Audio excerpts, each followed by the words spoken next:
Capítulo 9. Lo sagrado y lo profano.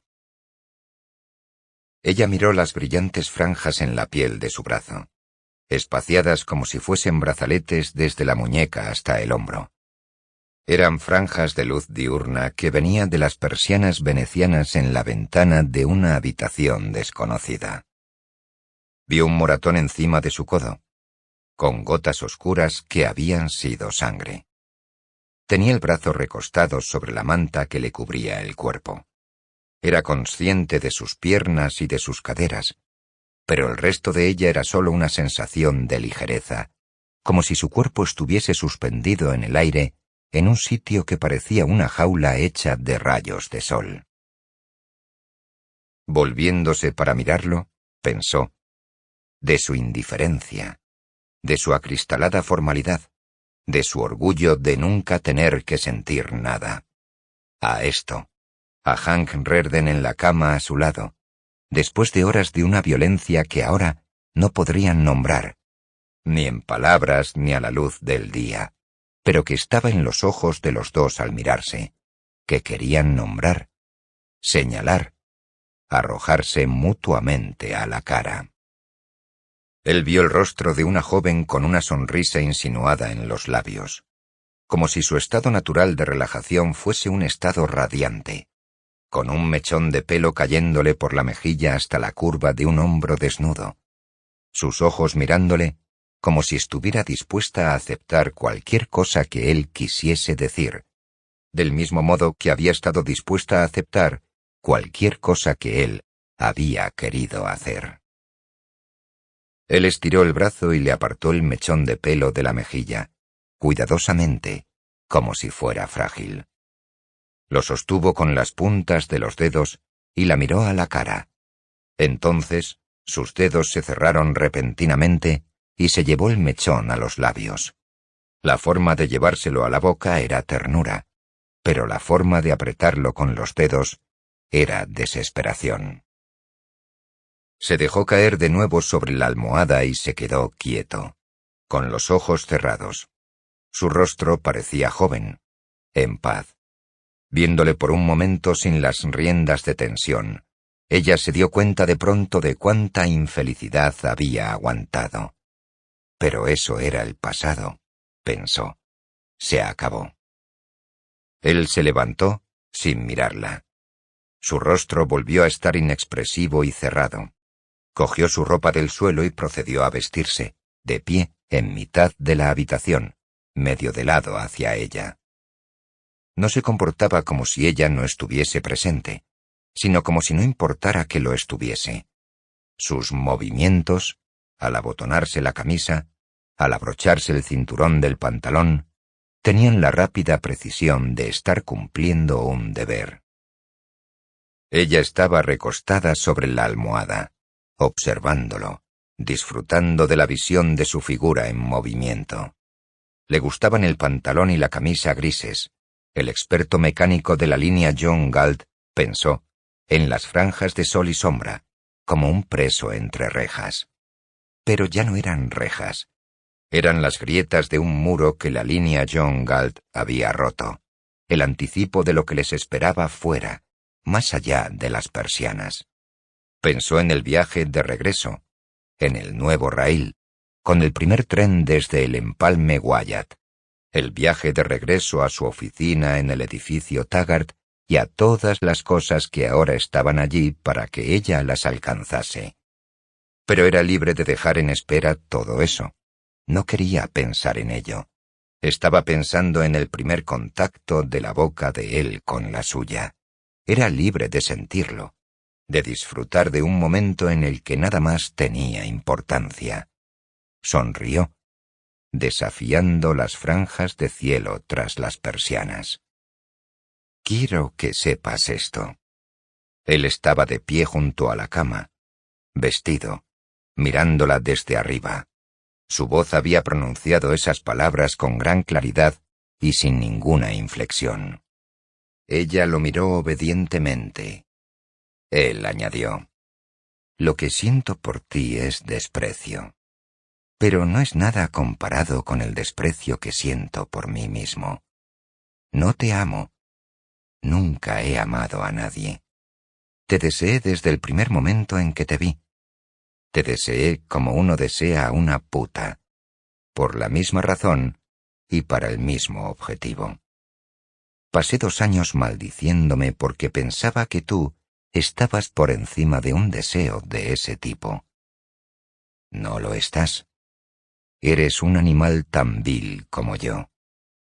Debería aborrecer haberlo descubierto. No lo hago. Ayer habría matado a cualquiera que me hubiese dicho que tú eras capaz de hacer lo que te he hecho hacer. Hoy daría mi vida por no dejar que fuese de otra manera, por no hacerte ser nada más que la zorra que eres. Toda la grandeza que vi en ti, no la cambiaría por la obscenidad de tu talento por una sensación animal de placer.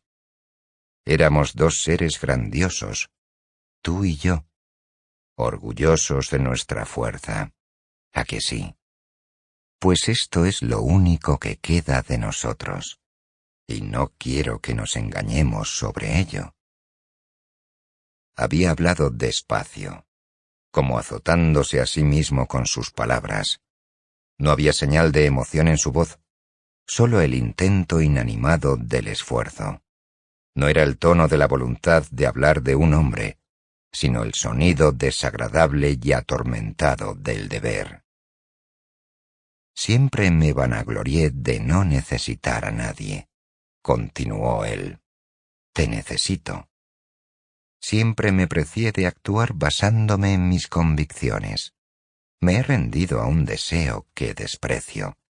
Es un deseo que ha reducido mi mente, mi voluntad, mi ser, mi poder de existir, a una abyecta dependencia de ti, ni siquiera de la Dagny Taggart a quien yo admiraba, sino de tu cuerpo, de tus manos, de tu boca y de los pocos segundos de convulsión de tus músculos. Nunca falté a mi palabra. Ahora he roto un juramento que hice de por vida. Nunca cometí un acto que tuviera que permanecer oculto. Ahora tengo que mentir, escabullirme, esconderme. Cualquier cosa que quise fui libre de proclamarla en voz alta y conseguirla a la vista del mundo entero. Ahora, mi único deseo es uno que aborrezco nombrar incluso para mí mismo. Pero es mi único deseo. Voy a tenerte. Renunciaría a todo lo que poseo por ello, a la empresa, al metal, al logro de toda mi vida. Voy a tenerte a un precio mayor que yo mismo, al precio de mi autoestima, y quiero que lo sepas. No quiero que ningún pretexto, ninguna evasión, ninguna silenciosa indulgencia sobre la naturaleza de nuestras acciones quede sin nombrar. No quiero pretensiones de amor, valor, lealtad o respeto. No quiero ni pizca del honor que nos quede tras el que escondernos. Nunca he suplicado misericordia. He decidido hacer esto y asumiré todas las consecuencias, incluyendo el pleno reconocimiento de mi elección. Es depravación y la acepto como tal, y no hay ningún nivel de virtud al que no renunciaría por ella. Ahora, si quieres darme una bofetada, adelante. Ojalá lo hagas. Ella había escuchado sentada erguida, sujetando la manta pegada a su cuello para cubrirse el cuerpo. Al principio, él había visto sus ojos oscurecerse en un shock de incredulidad. Luego, le pareció que estaba escuchando con mayor atención, pero viendo mucho más que su rostro, aunque tenía los ojos fijos en él. Ella parecía estar estudiando con atención alguna revelación a la que nunca se había enfrentado antes. Él sintió como si un rayo de luz estuviese intensificándose en su propia cara, porque vio su reflejo en la de ella, mientras ella lo observaba. Vio desvanecerse el shock y luego el asombro, Vio el rostro de ella suavizarse en una extraña serenidad que parecía calmada y resplandeciente a la vez. Cuando él paró, ella se echó a reír. El shock para él fue que no percibió ningún enfado en su risa. Ella se rió con naturalidad, con facilidad, en jubiloso regocijo, como en una liberación, no como uno se ríe ante la solución de un problema, sino ante el descubrimiento de que nunca existió problema alguno. Echó la manta a un lado con un movimiento enfático y deliberado del brazo. Se puso de pie, vio sus ropas en el suelo y las apartó a un lado de una patada. Se quedó de pie frente a él, desnuda. Dijo: «Te deseo, Hank. Soy mucho más animal de lo que crees. Te deseé desde el primer momento que te vi, y lo único de lo que me avergüenzo es de no haberlo sabido. No sabía por qué, durante 2 años, los momentos más brillantes que viví fueron los que pasé en tu oficina, donde podía levantar la cabeza para mirarte. No sabía la naturaleza de lo que sentía en tu presencia, y por qué lo sentía. Ahora lo sé. Es lo único que quiero, Hank. Te quiero en mi cama. Y eres libre de mí todo el resto de tu tiempo. No hay nada que tengas que fingir. No pienses en mí, no sientas, haz lo que quieras. No quiero tu mente, ni tu voluntad, ni tu ser, ni tu alma. Siempre que sea a mí a quien vengas para satisfacer el más bajo de tus deseos. Soy un animal que no quiere nada más que esa sensación de placer que tú desprecias. Pero quiero que me la des tú. Tú renunciarías a la mayor virtud por ella, mientras que yo no tengo ninguna a la que renunciar. No hay ninguna virtud que yo busque o desee alcanzar. Es tanta mi bajeza que cambiaría la visión de la mayor belleza del mundo por la visión de tu figura en la cabina de una locomotora de ferrocarril. Y al verla, no sería capaz de sentir indiferencia. No tienes que temer ser ahora dependiente de mí. Soy yo la que dependeré de cualquier capricho tuyo. Me tendrás en cualquier momento que desees, en cualquier lugar, bajo cualquier condición. ¿Lo llamaste la obscenidad de mi talento? Es tal que te da un poder de control sobre mí mayor que el que puedas tener sobre cualquier otra propiedad tuya. Puedes disponer de mí como te plazca. No me da miedo admitirlo. No tengo nada por lo que protegerme de ti, ni nada que reservarme. Tú crees que esto es una amenaza para tus logros, pero no lo es para los míos. Me sentaré frente a mi escritorio y trabajaré. Y cuando las cosas a mi alrededor se vuelvan difíciles de soportar, pensaré que, como recompensa, estaré en tu cama esa noche. ¿Lo llamaste depravación?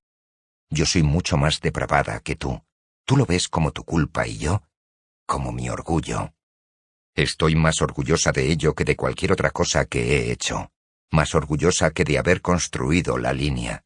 Si me piden que nombre el logro del que más me enorgullezco, diré: he dormido con Hank Rearden. Me lo he ganado.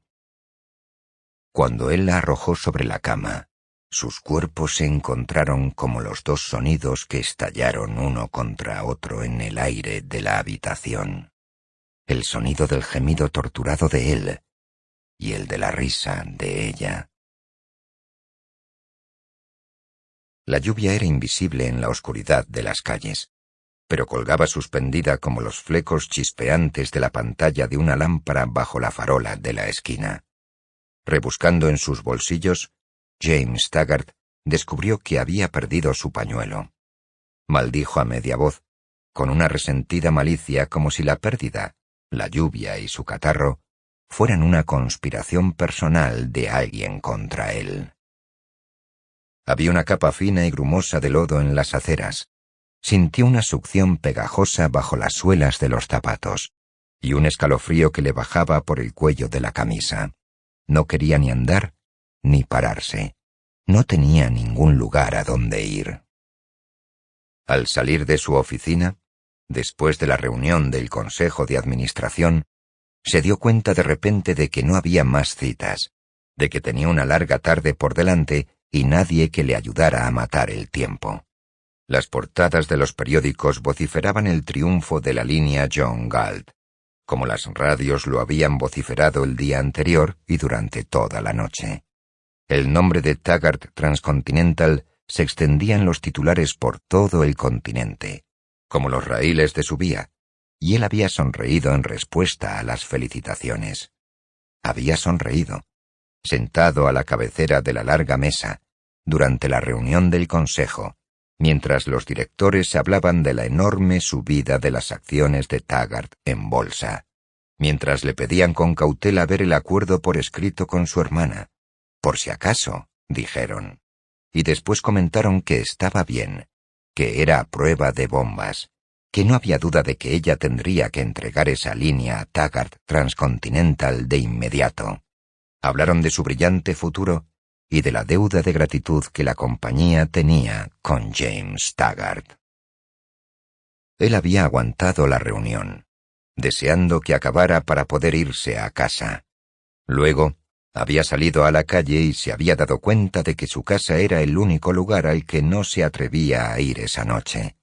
No podía estar solo, no, durante las próximas horas. Y sin embargo, no había nadie a quien llamar. No quería ver gente. Seguía viendo los ojos de los hombres del consejo cuando hablaron de su grandeza. Era una mirada furtiva y peculiar que contenía desdén hacia él, y aún más aterrador, hacia ellos mismos. Caminó, con la cabeza baja, una gota de lluvia pinchándole la piel del cuello de vez en cuando. Miraba otro sitio siempre que pasaba un puesto de periódicos. Los periódicos parecían gritarle el nombre de la línea John Galt, y otro nombre que no quería oír, Ragnar Daneskjold. Un barco destinado al Estado Popular de Noruega con una carga de maquinaria como donación de emergencia había sido incautado por Ragnar Daneskjold la noche anterior. Esa historia le perturbaba de algún modo personal que no podía explicar. La sensación parecía tener alguna cualidad en común con las cosas que sentía sobre la línea John Galt. Era porque tenía un resfriado, pensó. No se sentiría así si no tuviera un resfriado. No se puede esperar que un hombre esté en plena forma cuando tiene un resfriado. Él no podía evitarlo. ¿Qué esperaban que hiciera esa noche? ¿Cantar y bailar? Les lanzó la pregunta furiosamente a los desconocidos jueces de su inadvertido estado de ánimo. Hurgó en sus bolsillos de nuevo, buscando un pañuelo. Maldijo. Decidió que debería parar en algún sitio y comprar pañuelos de papel. Al otro lado de la plaza de lo que en el pasado había sido un barrio concurrido, vio las ventanas iluminadas de un bazar, que esperaba que estuviese abierto a esa hora. Ahí va otro que quebrará pronto, pensó, mientras cruzaba la plaza. El pensamiento le produjo placer. Había luces brillantes dentro, unas cuantas vendedoras cansadas entre varios mostradores desiertos, y los gritos de un disco de música que sonaban para beneficio de un solo y apático cliente en una esquina. La música ahogó los bordes afilados de la voz de Taggart. Pidió pañuelos de papel en un tono que insinuaba que la vendedora era responsable de su resfriado. La muchacha se volvió hacia el mostrador detrás de ella, pero se giró una vez para mirarlo rápidamente a la cara. Tomó un paquete, pero se detuvo, dudando, estudiándolo con una extraña curiosidad. —¿Usted es James Taggart? —preguntó. —Sí —espetó él—. ¿Por qué? —Oh. Ella se quedó sin aliento, como un niño al ver estallar petardos. Lo estaba mirando con una expresión que él había creído que estaba reservada solo para estrellas de cine.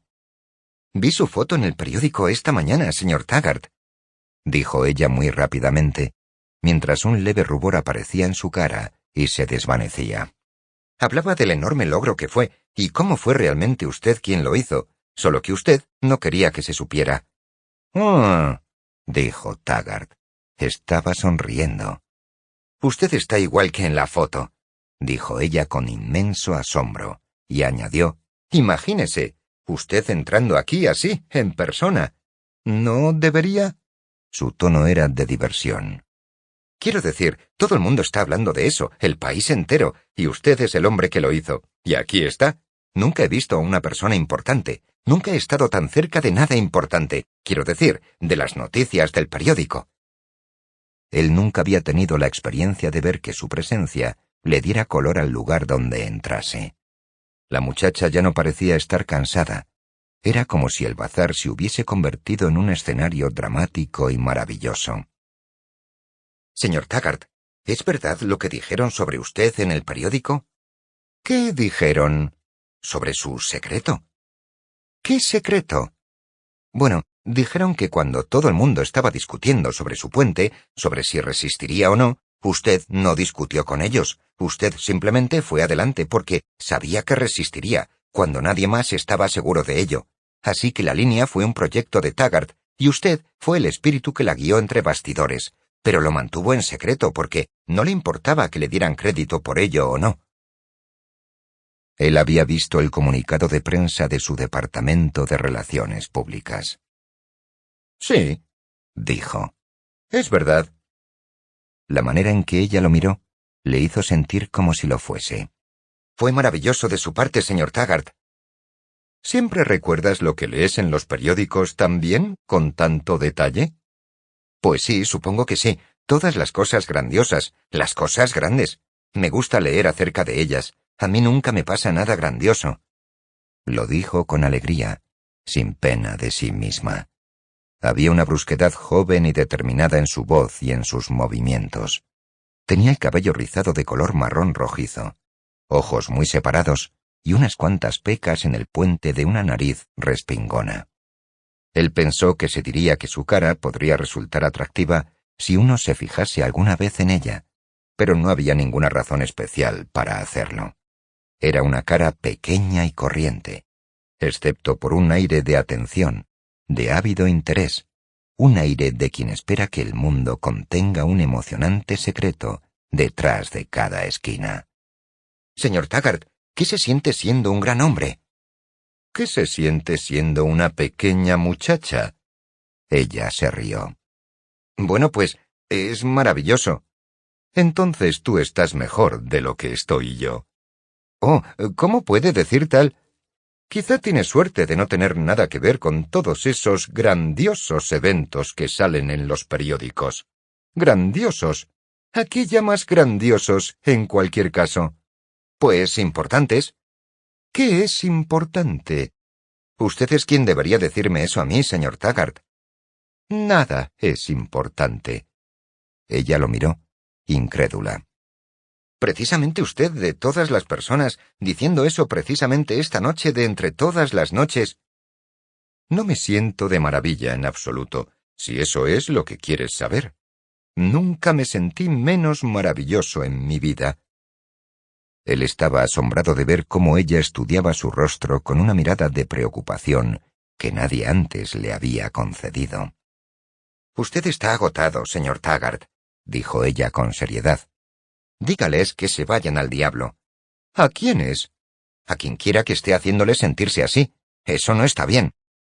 ¿Qué es lo que no está bien? Que usted se sienta de ese modo. Usted ha pasado una época dura, pero les ha dado su merecido a todos, así que debería divertirse ahora. Se lo ha ganado. ¿Y cómo propones que me divierta? Oh, no sé, pero supongo que tendrá una celebración esta noche. Una fiesta con todos los peces gordos y champán, y en la que le den cosas como ya... Una fiesta ostentosa de ese tipo, en vez de ir andando por ahí usted solo, comprando pañuelos de papel, la cosa más ridícula. Mira, dame esos pañuelos antes de que te olvides de ellos por completo, dijo él, dándole una moneda de 10 centavos.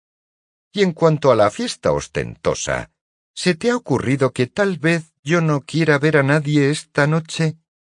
Ella consideró sus palabras seriamente. No, dijo. No lo había pensado, pero puedo ver por qué no querría. ¿Por qué? Preguntó. Era una pregunta para la que él no tenía respuesta. Nadie es realmente lo suficientemente bueno para usted, señor Taggart, respondió muy sencillamente, no como un cumplido, sino como un hecho real. ¿Eso es lo que piensas? Creo que no me gustan mucho las personas, señor Taggart. No la mayoría de ellas. A mí tampoco. Ninguna de ellas. Pensé que un hombre como usted que usted no sabría lo malas que pueden ser y cómo intentan pisarte y aprovecharse de ti si los dejas. Pensé que los grandes hombres en el mundo podrían alejarse de ellas y no tener que ser carnada para pulgas todo el tiempo. Pero tal vez estaba equivocada. ¿Qué quieres decir con carnada para pulgas? Oh, es solo algo que me digo a mí misma cuando las cosas se ponen difíciles. Que tengo que abrirme paso a golpes hasta que no sienta que me están comiendo las pulgas todo el tiempo con todo tipo de asquerosidades. Pero puede que sea lo mismo en todas partes. Solo que las pulgas son más grandes. Mucho más grandes. Ella permaneció en silencio, como sopesando algo. Es curioso, dijo con tristeza, en respuesta a un pensamiento propio. ¿Qué es curioso? Leí un libro una vez que decía que los grandes hombres son siempre infelices, y cuanto más grandes, más infelices. No tenía sentido para mí, pero quizás sea cierto. Mucho más cierto de lo que crees. Ella apartó la mirada, su rostro perturbado. ¿Por qué te preocupas tanto por los grandes hombres? Preguntó él. ¿Qué eres? ¿Una especie de adoradora de héroes? Ella se volvió para mirarlo, y él vio la luz de una sonrisa interior, mientras su rostro permanecía solemnemente adusto. Era la mirada más elocuentemente personal dirigida a él que jamás había visto, mientras ella respondía con voz impersonal y tranquila. Señor Taggart, ¿qué otra cosa hay que se pueda admirar? Un sonido chirriante, entre de campana y timbre, sonó de repente y continuó sonando con una insistencia que crispaba los nervios. Ella sacudió la cabeza, como despertando al grito de un despertador. Luego suspiró. «Estamos cerrando, señor Taggart», dijo sentidamente. «Ve a buscar tu sombrero. Te esperaré fuera», dijo él. Ella lo miró fijamente, como si de todas las posibilidades de la vida, esa fuese una que ella jamás habría imaginado concebible. «¿En serio?», susurró. «¿En serio?». Giró como un torbellino y salió disparada en dirección a la puerta de las dependencias de empleados, olvidando el mostrador, sus deberes y cualquier preocupación femenina por no mostrar nunca entusiasmo al aceptar la invitación de un hombre. Él se quedó de pie mirándola durante un momento, cerrando un poco los ojos. No se habló a sí mismo sobre la naturaleza de su propio sentimiento. No identificar nunca sus emociones era la única regla inalterable de su vida. Él meramente sintió algo. Ese sentimiento concreto era placentero, e identificarlo así fue lo único que le importó saber. Pero ese sentimiento era el producto de un pensamiento que él no pronunciaría. A menudo había conocido a muchachas de las clases más bajas que habían hecho un numerito descarado, fingiendo admiración por él, soltando vulgares adulaciones con un propósito obvio.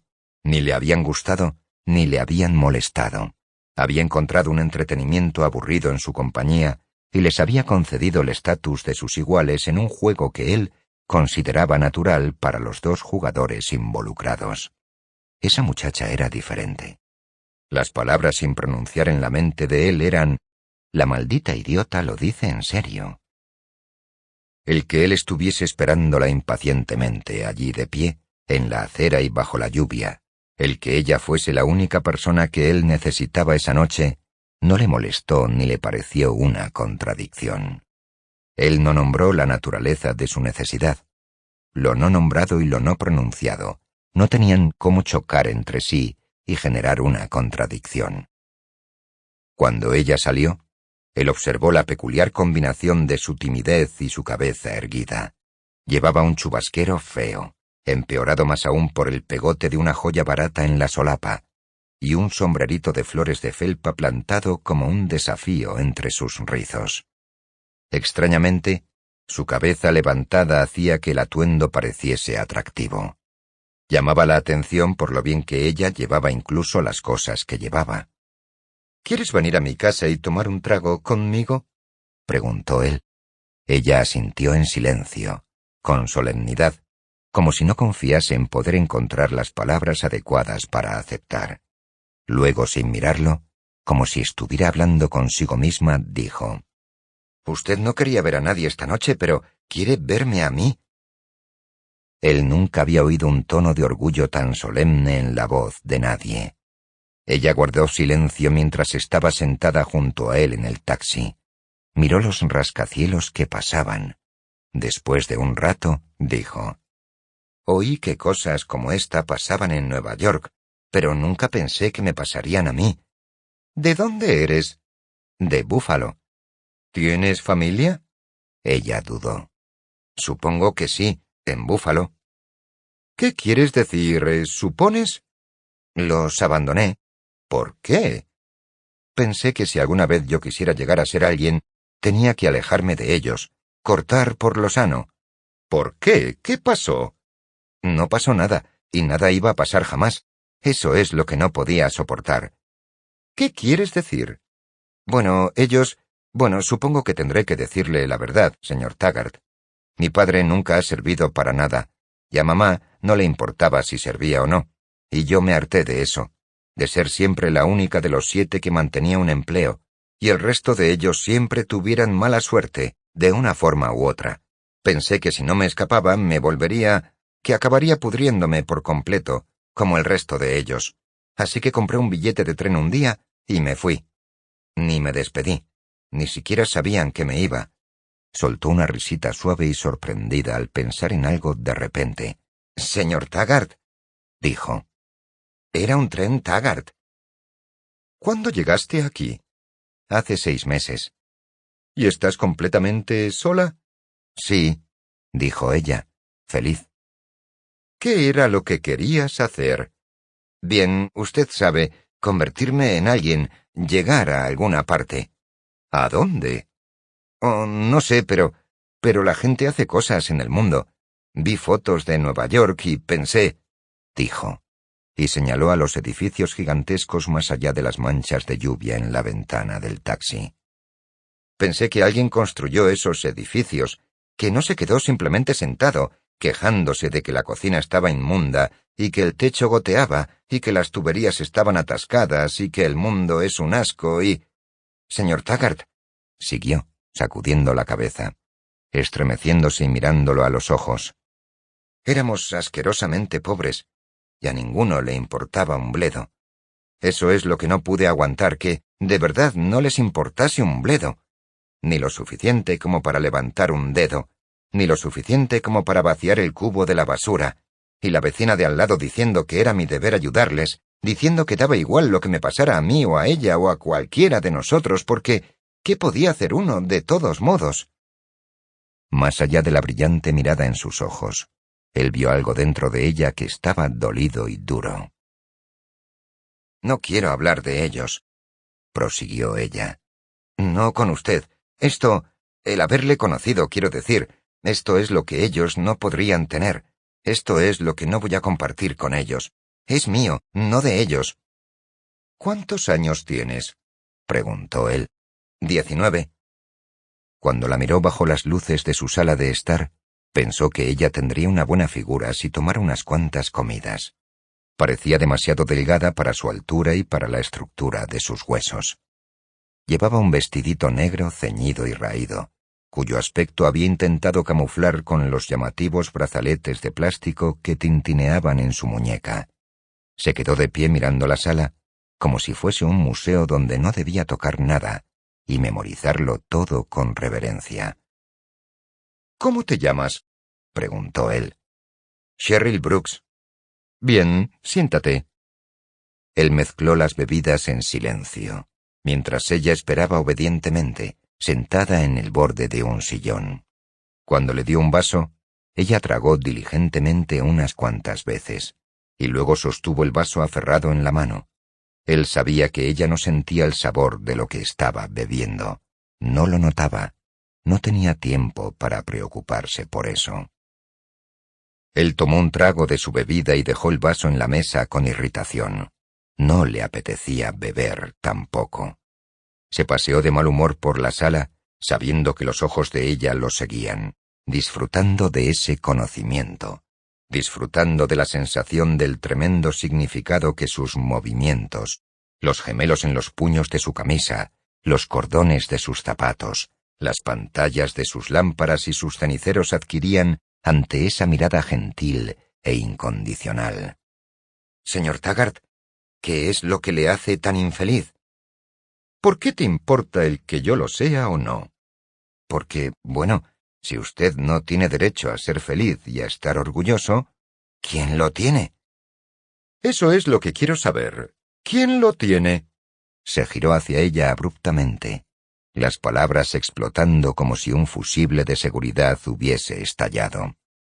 «Él no inventó el mineral de hierro ni los altos hornos, ¿verdad?» «¿Quién?» «Rehrden. Él no inventó la fundición de metales, ni la química, ni la compresión de aire.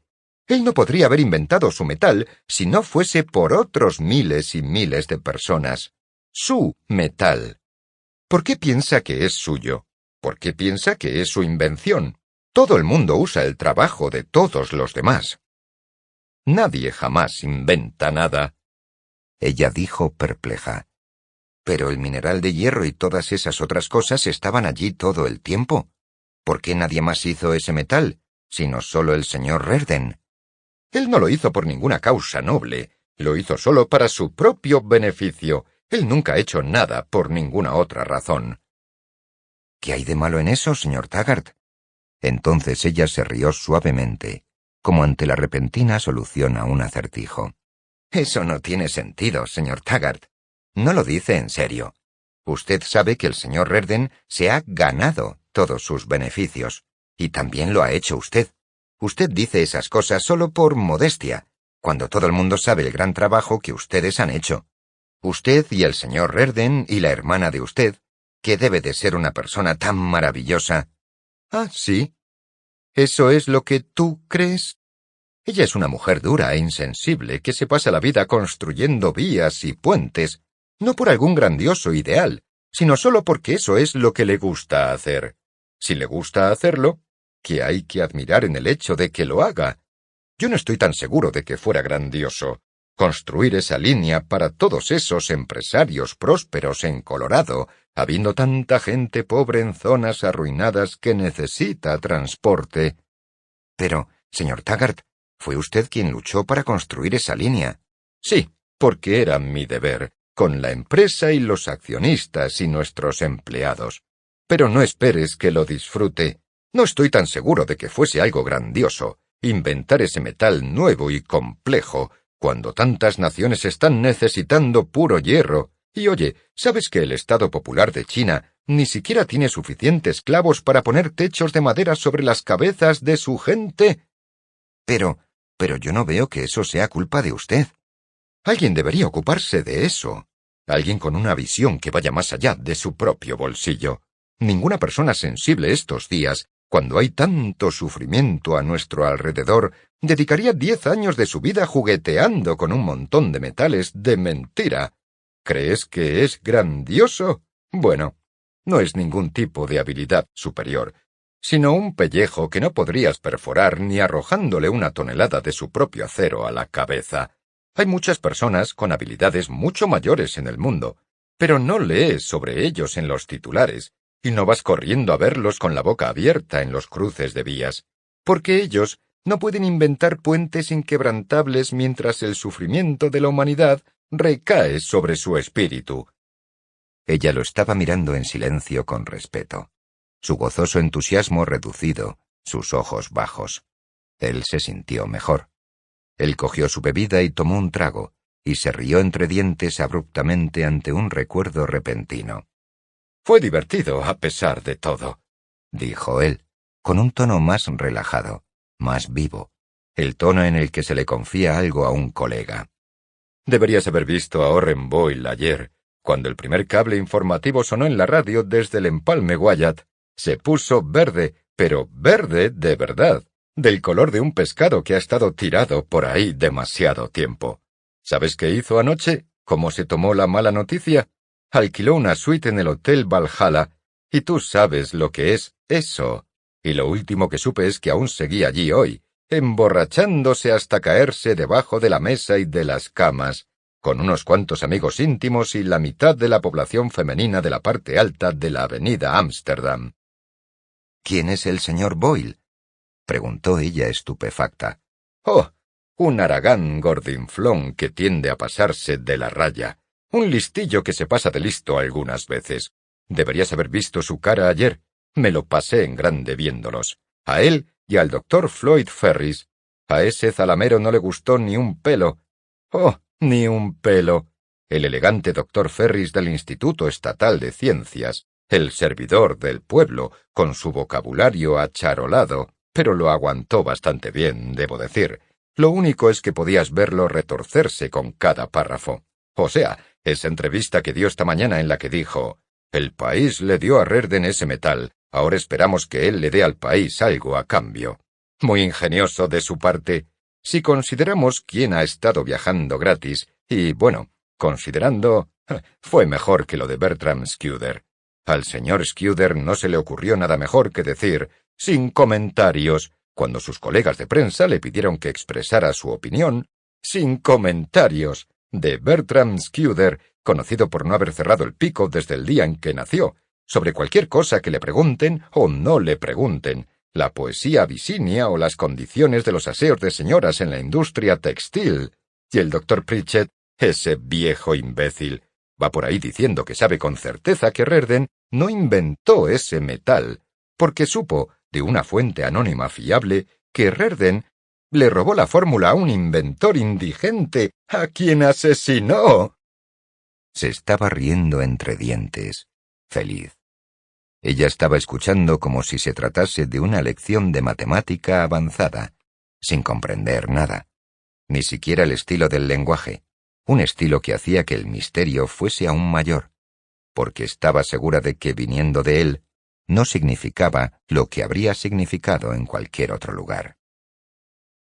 Él volvió a llenar su propio vaso y se lo bebió, pero su alegría se desvaneció abruptamente. Se desplomó en un sillón frente a ella, mirándola hacia arriba desde su frente calva, con los ojos borrosos. «Ella vuelve mañana», dijo con un sonido que parecía una risa contenida, sin un ápice de diversión. «¿Quién?» «Mi hermana, mi querida hermana. Oh, ella pensará de sí misma que es grandiosa, ¿no?» «¿Le desagrada su hermana, señor Taggart?» Él hizo el mismo sonido anterior. Su significado era tan elocuente que ella no necesitó ninguna otra respuesta. «¿Por qué?», preguntó. «Porque ella se cree muy buena. ¿Qué derecho tiene a pensar eso? ¿Qué derecho tiene cualquier persona a pensar que es buena? Nadie es bueno». «Usted no lo dice en serio, señor Taggart». «A ver, somos solo seres humanos. ¿Y qué es un ser humano? Una criatura débil, fea y pecaminosa que nace de ese modo, podrida hasta la médula, así que la humildad es la única virtud que debería practicar. Debería pasarse la vida de rodillas, suplicando ser perdonado por su sucia existencia. Cuando un hombre se cree bueno, entonces es cuando está podrido. El orgullo es el peor de todos los pecados, no importa qué sea lo que haya hecho ese hombre. Pero, ¿y si un hombre sabe que lo que ha hecho es bueno? Entonces debería pedir perdón por ello. ¿A quién? A quienes no lo han hecho. No lo entiendo. Por supuesto que no lo entiendes. Entenderlo lleva años y años de estudio en los niveles más altos del intelecto. ¿Has oído hablar alguna vez de las contradicciones metafísicas del universo por el doctor Simon Pritchett? Ella sacudió la cabeza aterrada. ¿Cómo sabes lo que es bueno en cualquier caso? ¿Quién sabe lo que es bueno? ¿Quién puede saberlo alguna vez? No hay absolutos, como el doctor Pritchett ha demostrado de manera irrefutable. Nada es absoluto. Todo es cuestión de opinión. ¿Cómo sabes que el puente no se ha derrumbado? Solo crees que no lo ha hecho. ¿Cómo sabes que existe un puente para empezar? ¿Crees que un sistema de filosofía, como el del doctor Pritchett, es solo algo académico, remoto, inútil? Pues no lo es. Vaya si no lo es. Pero, señor Taggart, la línea que usted construyó... Oh, ¿qué es esa línea en cualquier caso? Es solo un logro material. ¿Tiene eso alguna importancia? ¿Hay alguna grandeza en algo material? Solo un animal del más bajo nivel puede mirar boquiabierto ese puente, cuando hay tantas otras cosas más elevadas en la vida. Pero, ¿las cosas más elevadas son reconocidas alguna vez? Ni hablar. Mira a la gente. Todo ese clamor público y esas portadas hablando de algún arreglo ingenioso de algunos trozos de materia. ¿Les importa alguna cuestión más noble? ¿Alguna vez le dan una portada a un fenómeno del espíritu? ¿Aprecian a una persona de sensibilidad superior? ¿Se percatan de su existencia? Y te preguntas si es verdad que un gran hombre puede estar condenado a la infelicidad en este depravado mundo. Se inclinó hacia adelante mirándola fijamente. Te diré algo. La infelicidad es la marca distintiva de la virtud. Si un hombre es infeliz, realmente, verdaderamente infeliz, eso significa que es un tipo superior de persona. Él vio la expresión perpleja y de ansiedad en el rostro de ella. Pero, señor Taggart, usted consiguió todo lo que quería. Ahora tiene el mejor ferrocarril del país. Los periódicos lo llaman el empresario más grande de la época. Dicen que las acciones de su compañía le hicieron ganar una fortuna de la noche a la mañana. Consiguió todo lo que podría pedir. ¿No se alegra de eso? En el breve lapso de su respuesta, ella se sintió asustada al sentir un miedo repentino dentro de él. Él respondió, «No». Ella no supo por qué bajó la voz hasta convertirla en un susurro al decir, «¿Habría usted preferido que el puente se derrumbase?» «Yo no he dicho eso», estalló él bruscamente. Luego se encogió de hombros y agitó la mano con un gesto de desdén. «Tú no lo entiendes». «Lo siento, sé que tengo tantísimas cosas que aprender». «Estoy hablando de un hambre que va mucho más allá de ese puente. Un hambre que nada material satisfará jamás». «¿Qué es, señor Taggart? ¿Qué es lo que usted quiere?» «Ya estamos. En el momento en que preguntas ¿qué es?», estás de vuelta en el crudo mundo material donde todo ha de ser etiquetado y medido. Yo estoy hablando de cosas que no se pueden nombrar con palabras materialistas, de los planos más elevados del espíritu, que el hombre nunca puede alcanzar. ¿Qué es cualquier logro humano en cualquier caso? La Tierra es solo un átomo girando en el universo. ¿Qué importancia tiene ese puente para el sistema solar? Un aire de comprensión repentino y feliz aclaró los ojos de la muchacha. «Es estupendo de su parte, señor Taggart, pensar que su propio logro no es lo suficientemente bueno para usted. Supongo que no importa lo lejos que haya llegado. Usted quiere llegar aún más lejos. Usted es ambicioso. Eso es lo que más admiro, la ambición. O sea, hacer cosas, no detenerse y no rendirse, sino hacer. Lo comprendo, señor Taggart, aunque no entienda todos los grandes pensamientos. Ya aprenderás». «Oh, trabajaré muy duro para aprender». Su mirada de admiración no había cambiado. Él fue al otro lado de la habitación, moviéndose en esa mirada como si fuera un suave foco de luz. Fue a llenar su vaso. Un espejo colgaba en el rincón que había detrás del bar empotrado. Vislumbró brevemente su propia figura, el alto cuerpo, distorsionado por una postura caída y descuidada, como si estuviera negando deliberadamente la gracia humana, el cabello ralo, la boca fofa y hosca. De pronto, le vino a la cabeza que ella no lo veía en absoluto. Lo que ella veía era la figura heroica de un constructor, con los hombros orgullosamente erguidos y el cabello ondeando al viento. Soltó una risotada, sintiendo que le estaba tomando el pelo a ella, sintiendo vagamente una satisfacción que se parecía a una sensación de victoria, la superioridad de haberla engañado de alguna forma. Mientras daba sorbos a su bebida, echó un vistazo a la puerta de su cuarto y pensó en el final habitual para una aventura de ese tipo. Pensó que sería fácil. La muchacha estaba demasiado maravillada para resistirse. Vio los destellos de color bronce rojizo de su pelo mientras ella estaba sentada con la cabeza inclinada bajo una luz y una cuña de piel tersa y brillante en su hombro. Miró a otra parte. ¿Para qué molestarse?, pensó. La pizca de deseo que sintió no fue más que una sensación de malestar físico. El impulso más intenso en su mente, incitándole a la acción, no era la idea de la muchacha, sino la de todos los hombres que no dejarían pasar una oportunidad de ese tipo. Admitió para sí mismo que ella era mucho mejor persona que Betty Pope, quizá la mejor persona que jamás le fuese ofrecida. Admitirlo le dejó indiferente.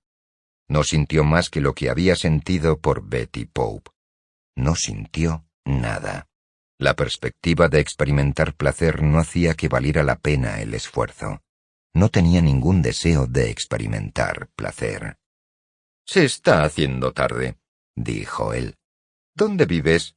Te daré otra copa y luego te llevaré a casa».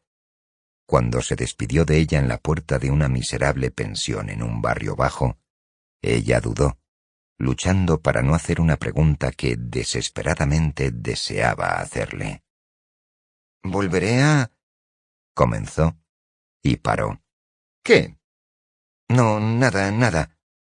Él sabía que la pregunta era «¿volveré a verle?». Le produjo placer no responder, a pesar de que sabía que la respuesta era que sí.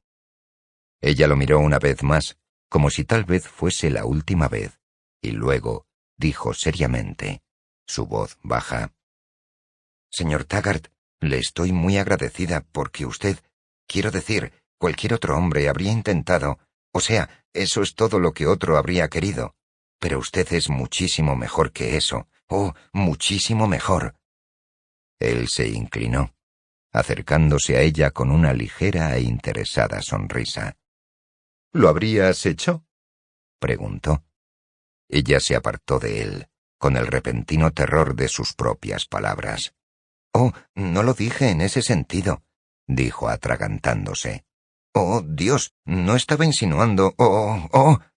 Enrojeció intensamente, se dio la vuelta y corrió, desapareciendo por las largas y empinadas escaleras de la pensión.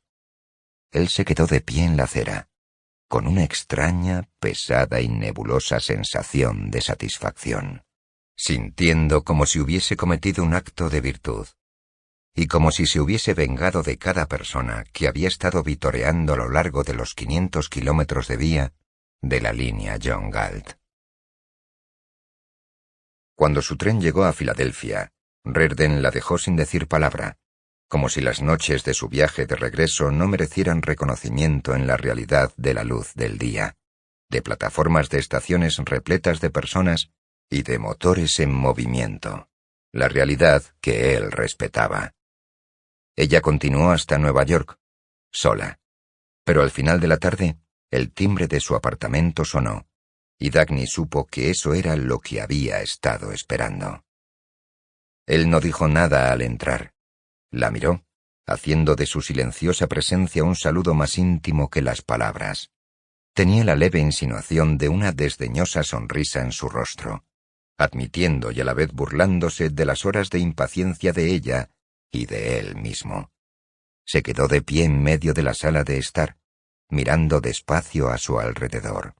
Ese era el apartamento de ella, ese lugar en la ciudad que había sido el centro de 2 años de su tormento, el lugar en el que él no podía pensar, pero lo hacía, el lugar al que no podía entrar, y al que ahora estaba entrando tranquilamente, sin avisar, como si tuviera derecho a hacerlo, como si él fuese su dueño.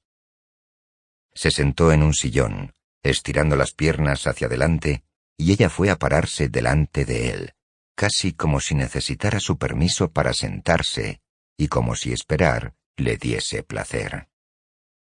«¿He de decirte que has hecho un trabajo magnífico al construir esa línea?», preguntó él. Ella lo miró asombrada. Nunca le había hecho cumplidos de ese tipo abiertamente. La admiración en su voz era genuina, pero la insinuación de burla seguía en su rostro, y ella sintió como si estuviera hablando para algún fin que ella no podía adivinar. «He pasado todo el día respondiendo preguntas sobre ti», continuó él, y sobre la línea, el metal y el futuro, respondiendo preguntas y contando los pedidos del metal. Están llegando a un ritmo de miles de toneladas por hora. ¿Cuándo fue? ¿Hace 9 meses? Yo no podía obtener ni una sola respuesta en ninguna parte. Hoy tuve que desconectar mi teléfono para no escuchar a toda la gente que quería hablar conmigo personalmente sobre su necesidad urgente de Metal Redden. ¿Y tú? ¿Qué has hecho hoy? No sé. Intenté escuchar los informes de Eddie. Intenté alejarme de la gente. Intenté encontrar equipos móviles para poner más trenes en la línea John Galt. Pero el horario que había planeado no será suficiente para los negocios que se han acumulado en apenas 3 días. Un gran número de personas quiso verte hoy. ¿No es así? Pues sí. Habrían dado cualquier cosa por cruzar unas palabras contigo. ¿No es así? Supongo que sí. Los periodistas no paraban de preguntarme cómo eras. Un joven de un periódico local no paraba de decir que eras una gran mujer. Dijo que tendría miedo de hablar contigo, si alguna vez tuviese la oportunidad. Tiene razón. Ese futuro del que todos están hablando, y por el que todos están temblando, será como tú lo creaste, porque tú tuviste el coraje que ninguno de ellos pudo concebir. Todos los caminos hacia la riqueza por la que todos están peleando ahora, es tu fuerza la que los abrió. La fuerza de enfrentarse a todos, la fuerza de no reconocer ninguna voluntad más que la tuya propia. Ella consiguió ahogar un grito. Sabía cuál era su objetivo. Estaba de pie, recta, con los brazos a los costados, el rostro austero, como si tuviera una resistencia inquebrantable. Soportó la adulación como si soportara un azote de insultos. No pararon de hacerte preguntas también, ¿a que sí? Él habló intencionadamente, inclinándose hacia adelante. Y te miraban con admiración. Miraban como si tú estuvieras en la cima de una montaña y ellos no pudieran hacer nada más que quitarse el sombrero por ti desde una enorme distancia. ¿A que sí? Sí, susurró ella. Parecían saber que uno no puede acercarse a ti ni hablar en tu presencia, ni tocar un pliegue de tu vestido. Lo sabían, y es verdad. Te miraban con respeto, ¿a que sí? Te admiraban. La cogió por el brazo. La hizo caer de rodillas, retorciendo el cuerpo de ella contra sus piernas, y se inclinó para besarle la boca. Ella se rió en silencio, con una risa burlona, pero tenía los ojos medio cerrados, velados por el placer. Horas después, cuando estaban acostados en la cama juntos, la mano de él deslizándose sobre el cuerpo de ella, arrojando la espalda de ella contra la curva de su brazo, inclinándose sobre ella, él le preguntó de repente: ¿quiénes han sido los otros hombres que te han poseído? Por la intensidad de su rostro, por el sonido ahogado en algún lugar en la calidad de su voz. A pesar de que su voz sonó baja y firme, ella supo que la pregunta salió de él como agotada por las horas de tortura que había pasado conteniéndola. Él la miró como si la pregunta fuese una imagen visualizada en completo detalle, una imagen que él detestaba, pero que no abandonaría. Ella oyó el desprecio en su voz, el odio, el sufrimiento y un raro anhelo que no tenía nada que ver con tortura. Había hecho la pregunta, presionando el cuerpo de ella fuertemente contra el suyo. Ella respondió sin alterarse, pero él vio un destello peligroso en sus ojos, como si fuese una advertencia de que ella lo entendía demasiado bien. Hubo solo uno, Hank. ¿Cuándo? Cuando yo tenía 17 años. ¿Duró? Algunos años. ¿Quién fue él? Ella se alejó, recostándose sobre el brazo de él. Él se inclinó, acercándose más a ella, con el rostro tenso. Ella le sostuvo la mirada. «No voy a responderte». «¿Lo querías?» «No voy a responderte». «¿Te gustaba dormir con él?» «Sí». La risa en los ojos de ella hizo que la respuesta sonase como una bofetada en el rostro de él. La risa del conocimiento que esa era la respuesta que él temía y quería. Él le retorció los brazos detrás de la espalda, sujetándola indefensa, con los pechos presionados contra él.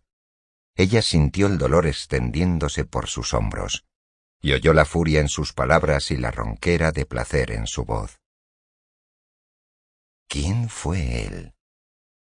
Ella no respondió. Lo miró, con los ojos oscuros y llenos de un raro brillo, y él vio que la forma de su boca, distorsionada por el dolor, era la forma de una sonrisa burlona. Él sintió cómo cambiaba a una forma de rendición.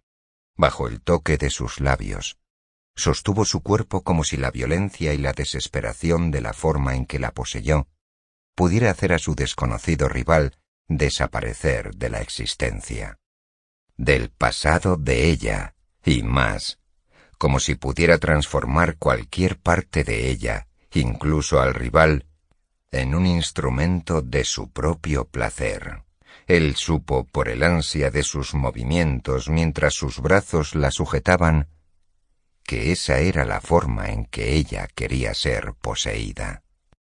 La silueta de una cinta transportadora se movía contra las bandas de fuego en el cielo, elevando carbón hacia lo más alto de una torre distante, como si una inagotable cantidad de pequeños baldes negros saliera desde la tierra en una línea diagonal a través de la puesta de sol. El repiqueteo penetrante y distante continuaba entre el tintineo de las cadenas que un joven con un mono azul estaba atando sobre la maquinaria, asegurándola a las plataformas alineadas en el apartadero de la Queen Ball Bearing Company de Connecticut. El señor Mowen, de la Amalgamated Switch and Signal Company, al otro lado de la calle, estaba de pie, observando. Se había detenido para observar, de camino a casa desde su propia planta. Llevaba un gabán liviano estirado sobre su corta y barrigona figura, y un bombín sobre su pelo rubio encanecido. En el aire flotaba la primera caricia del frío de septiembre. Todas las verjas del edificio de la planta Queen estaban completamente abiertas, mientras hombres y grúas retiraban de allí la maquinaria, como sacando los órganos vitales y dejando una carcasa, pensó el señor Mowen. ¿Otra más?, preguntó el señor Mowen, señalando bruscamente con el pulgar hacia la planta, aunque ya sabía la respuesta. ¿Eh?, preguntó el joven, que no se había dado cuenta de que él estaba allí. ¿Otra compañía que se muda a Colorado? Ajá. Es la tercera de Connecticut en las últimas 2 semanas, dijo el señor Mowen. Y cuando ves lo que está pasando en Nueva Jersey, Rhode Island, Massachusetts y a lo largo de toda la costa del Atlántico... El joven no estaba mirando y no parecía estar escuchando. Es como un grifo que gotea, dijo el señor Mowen. Y todo el agua se va para Colorado. Todo el dinero. El joven lanzó la cadena al otro lado y la siguió diestramente, escalando la enorme forma cubierta con lona. Uno creería que la gente tiene algún cariño por el estado en que nació, alguna lealtad, pero están huyendo. No sé qué le está pasando a la gente. ¿Es esa ley?, dijo el joven. ¿Qué ley? La ley de igualación de oportunidades. ¿Qué quieres decir? Oí decir que el señor Quinn estaba haciendo planes hace un año para abrir una filial en Colorado.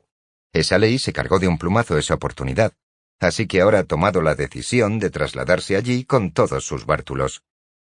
No veo cómo eso hace que sea correcto. Esa ley era necesaria. Es una absoluta vergüenza. Viejas empresas que han estado aquí durante generaciones. Debería haber una ley. El joven trabajaba rápido, de forma competente, como si lo disfrutase. A sus espaldas, La cinta transportadora continuaba elevándose y traqueteando contra el cielo. 4 chimeneas distantes se erguían como mástiles, con espirales de humo entretejiéndose lentamente a su alrededor, como largos estandartes a media asta en el rojizo resplandor de la tarde.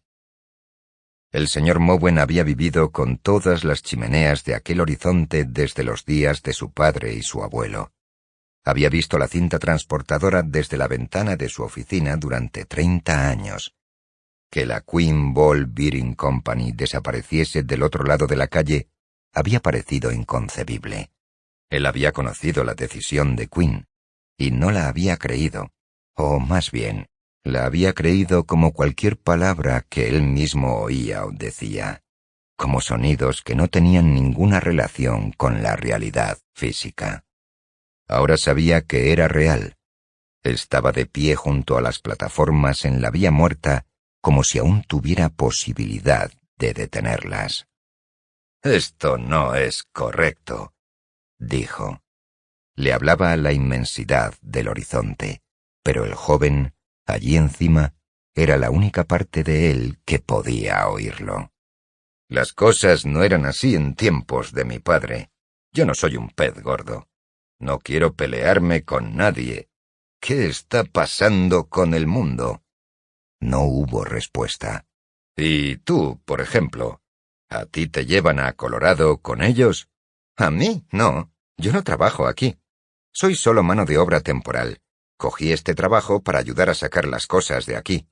«Ya. ¿Dónde piensas ir cuando ellos se muden?» «No tengo ni idea». «¿Qué vas a hacer si más de ellos se mudan?» «Habrá que esperar y ver». El señor Mowen miró hacia arriba, dudando. No podía decir si la respuesta se refería a él o al joven. Pero la atención del joven estaba fija en su trabajo. Él no estaba mirando hacia abajo. Se desplazó hacia las formas cubiertas en la siguiente plataforma, y el señor Mowen lo siguió, levantando la vista para observarlo, suplicándole a algo allá arriba en el espacio. «Yo no tengo derechos, ¿no? Nací aquí. Esperaba que las antiguas empresas estuviesen aquí cuando yo creciese. Esperaba hacer funcionar la planta como lo hizo mi padre. Un hombre es parte de su comunidad. Tiene derecho a contar con ella, ¿no? Deberían hacer algo al respecto». «¿Al respecto de qué?» «Oh, ya sé. Crees que es grandioso, ¿verdad? Ese auge de Taggart y de Metal Redden y la fiebre del oro que apunta a Colorado y todo el mundo corriendo como borrachos hacia allá. Y Wyatt y su banda expandiendo su producción como locos. Todo el mundo cree que es grandioso. Eso es lo único que oyes donde quiera que vas. La gente está chiflada, haciendo planes como niños de 6 años en vacaciones. Uno podría pensar que es como una suerte de luna de miel a escala nacional, o un día de la independencia permanente». El joven no dijo nada. «Bien, yo no creo eso», dijo el señor Mowen, y bajó la voz. «Los periódicos no dicen eso tampoco. Para que te enteres, los periódicos no están diciendo nada». El señor Mowen no oyó respuesta, solo el sonido metálico de las cadenas. «¿Por qué todos están corriendo a Colorado?», preguntó. «¿Qué tienen ellos allí que nosotros no tengamos?» El joven hizo una mueca. «Tal vez sea algo que ustedes tienen y ellos no tienen». «¿Qué cosa?», preguntó. El joven no respondió. «No lo entiendo. Es un lugar retrógrado, primitivo, poco ilustrado. Ni siquiera tienen un gobierno moderno. Es el peor gobierno de cualquiera de los estados. El más perezoso. No hace nada, aparte de mantener los tribunales y un departamento de policía. No hace nada por la gente. No le ayuda a nadie. No entiendo por qué todas nuestras mejores empresas quieren ir corriendo allí». El joven le echó una mirada desde arriba, pero no respondió. El señor Mowen suspiró. «Las cosas no están bien», dijo. «La ley de igualación de oportunidades fue una idea sensata. Debe haber una oportunidad para todo el mundo. Es una absoluta vergüenza que gente como Quinn se aprovechen injustamente. ¿Por qué no dejó que otra persona empezase a fabricar rodamientos en Colorado? Ojalá la gente de Colorado nos dejase tranquilos. Esa Stockton Foundry de allí no tenía derecho a entrar en el negocio de interruptores y señales. Ese ha sido mi negocio durante años. Yo tengo el derecho de antigüedad. No es justo. Es una competencia despiadada. A los recién llegados no debería permitírseles que compitiesen. ¿Dónde voy a vender yo interruptores y señales? Había 2 grandes ferrocarriles allí en Colorado. Ahora, la Phoenix Durango ya no está. Así que queda solo Taggart Transcontinental. No es justo. Están echando a Dan Conway a la fuerza. Tiene que haber sitio para la competencia. Yo he estado esperando 6 meses para que me entreguen un pedido de acero de Orren Boyle. Y ahora dice que no puede prometerme nada, porque el Metal Redden ha destrozado su mercado. Hay una demanda enorme por ese metal de Redden. Boyle tiene que hacer recortes. No es justo. Que a Redden se le permita arruinar los mercados de otras personas de ese modo.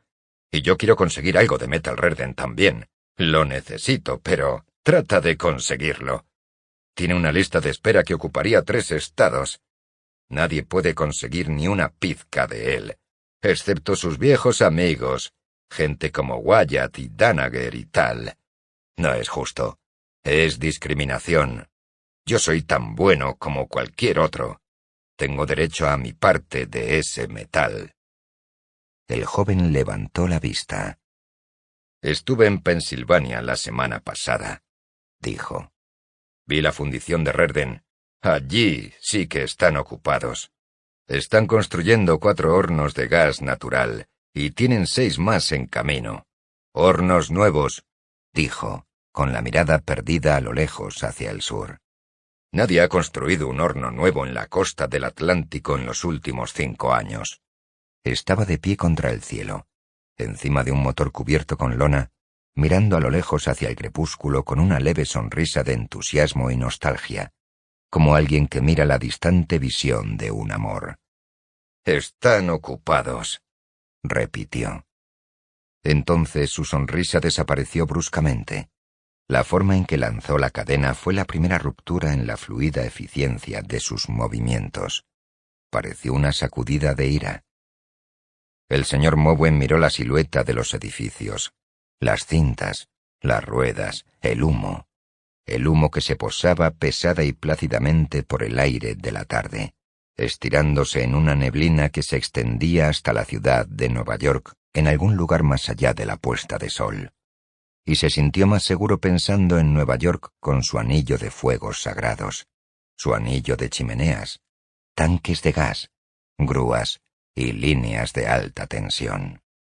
Sintió una corriente de poder fluyendo a través de cada mugrienta estructura de la calle que le era familiar. Le gustaba la figura del joven que estaba allá arriba. Había algo reconfortante en la forma en que trabajaba, algo que se fundía con el horizonte. Pero el señor Mowen se preguntó por qué sentía que una grieta estaba creciendo en algún lugar, carcomiendo los muros sólidos y eternos. «Habría que hacer algo», dijo el señor Mowen. «Un amigo mío se fue a la quiebra la semana pasada. Estaba en el negocio del petróleo. Tenía un par de pozos allá por Oklahoma. No pudo competir con Ellis Wyatt. No es justo. Deberían dejarles una oportunidad a la gente común. Deberían ponerle un límite a la producción de Wyatt. No deberían permitirle producir tanto como para que saque a todos los demás del mercado. Me quedé atascado en Nueva York ayer. Tuve que dejar mi coche allí y venir a casa en un maldito suburbano local. No pude conseguir gasolina para el coche. Dijeron que hay escasez de petróleo en la ciudad. Las cosas no están bien. Habría que hacer algo al respecto». Mirando al horizonte, el señor Mowen se preguntó cuál era la amenaza sin nombre que se cernía sobre ese horizonte. ¿Y quién era su destructor? «¿Qué quiere usted hacer al respecto?», preguntó el joven. «¿Quién, yo?», dijo el señor Mowen. «Yo no sabría qué hacer. Yo no soy un pez gordo. No puedo resolver problemas nacionales. Solo quiero ganarme la vida. Lo único que sé es que alguien debería hacer algo al respecto. Las cosas no están bien. Dime, ¿cómo te llamas? Owen Kellogg. Escucha, Kellogg. ¿Qué crees que le va a pasar al mundo? No le interesaría saberlo. Un silbato sonó en una torre distante. El silbato del turno de noche, y el señor Mowen se dio cuenta de que se estaba haciendo tarde. Suspiró, abotonando su abrigo, girándose para irse. Bueno, se están haciendo cosas, dijo. Se están dando pasos. Pasos constructivos. Los legisladores han aprobado una ley otorgando mayores poderes a la Oficina de Planificación Económica y Recursos Nacionales. Han designado a un hombre muy capaz como coordinador supremo. No puedo decir que he oído hablar de él antes, pero los periódicos dijeron que es un hombre a observar. Se llama Wesley Mauch.